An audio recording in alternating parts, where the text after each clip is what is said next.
খেলা দেখে খুব আগ্রহ দেখাচ্ছে। পরিবেশ রক্ষায় সচেতনতার লক্ষ্যে কার্বন নিঃসরণকে না বলুন ও আমরা লড়ব সোনার বাংলা গড়ব স্লোগান নিয়ে সার্চ স্কেটিং ক্লাব ষষ্ঠবারের মতো বিজয় দিবস স্কেটিং র্যালির আয়োজন করে। কেন্দ্রীয় শহীদ মিনার থেকে সাভার স্মৃতিসৌধ পর্যন্ত ৩৫ কিলোমিটার দীর্ঘ পথ পাড়ি দিয়ে জানান দিল তারা তরুণদের মাঝে আছে ভয়কে জয় করার শক্তি। ১৬ ডিসেম্বর বিজয়ের সূর্য উঠতেই লাল সবুজ টি শার্ট গায়ে শহীদ মিনারের তরুণ তরুণীদের ভিড়, যেন স্কেটারদের মেলা বসেছে শহীদ মিনারে। সাথে চলছে দিনব্যাপী স্কেটিং ম্যারাথন আয়োজনের প্রস্তুতি।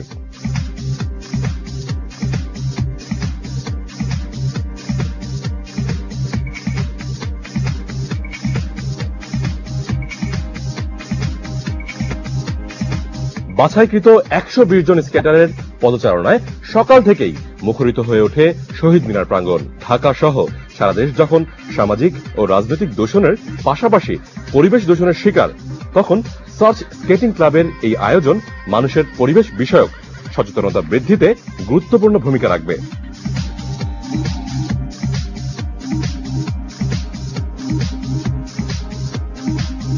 সকাল ৮টায় দিনব্যাপী ইউরোটোনার স্কেটিং বিজয় র্যালির উদ্বোধন করেন দ্য রিপোর্ট24.com এর সম্পাদক তৌহিদুল ইসলাম মিন্টু।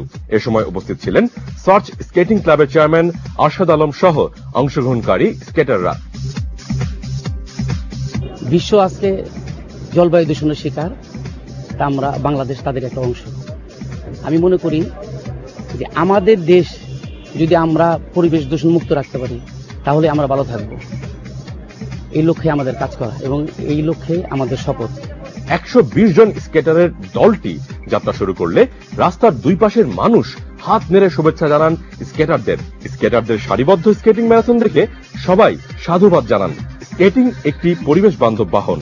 মহান বিজয় দিবস উপলক্ষে সার্চ স্কেটিং ক্লাবের উদ্যোগে আয়োজিত ১৬ ডিসেম্বর সকালে কেন্দ্রীয় শহীদ মিনার থেকে সাভার জাতীয় স্মৃতিসৌধ পর্যন্ত ৩৫ কিলোমিটার দীর্ঘ পথ পাড়ি দিয়ে জানান দিল তরুণদের মাঝে আছে ভয়কে জয় করার শক্তি।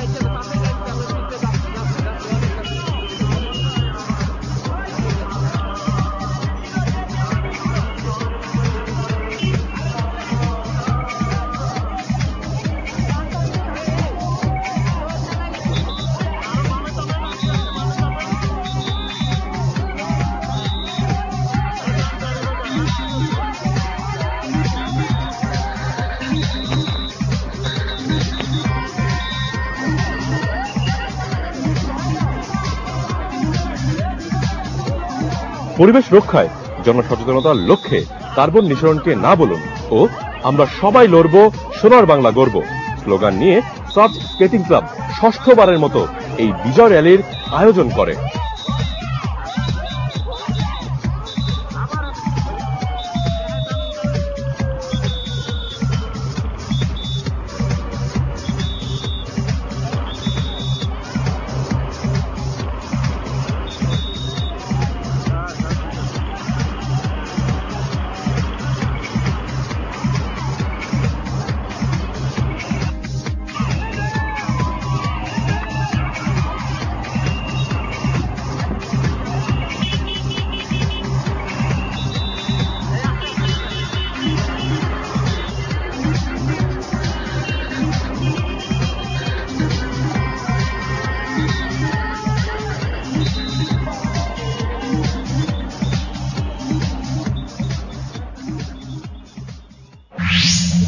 ঢাকা মহানগরের সিনিয়র ডিভিশন ফুটবল লিগে